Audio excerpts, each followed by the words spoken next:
ကမှာသခင်ပြောခဲ့တာကိုအကောင်တရားရှိတဲ့တဲ့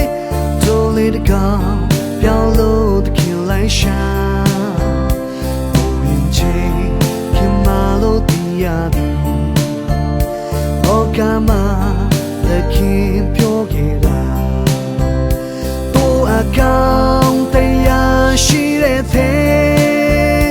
တို့လေးတကောင်ပြောင်းလို့သခင်လိုက်ရှာပြောင်းတော့သူလေးရှိရဲ့ကွာကိုယ်စကူကောင်းဟာကောင်းခင်ပါတိုးထိန်ကြီးအရှိကောင်းခင်ကလာပြီးပြောင်းတော့သူကိုသူလိုက်လို့ရှာပြောင်းတော့သူကလေးရဲ့ပြန်လာ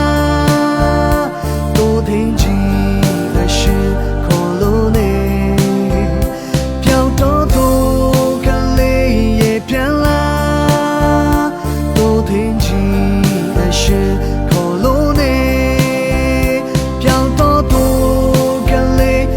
ဆွေတို့တွေလည်းနောင်တနဲ့ခင်ထမ်းပြန်လာပါပြန်လာခဲ့တော့ကွာ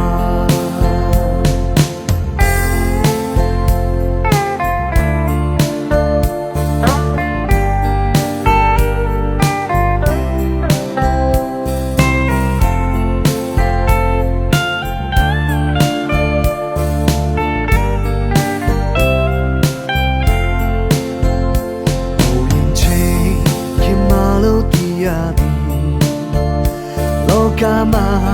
သခင်ပြောခဲ့တာ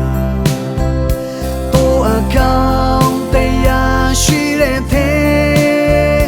တို့လေးတကောင်ပြောင်းလို့သခင်လိုက်ရှာဒီဘာမှာပြောင်းတော့သူလေးရှိရဲ့ကွာ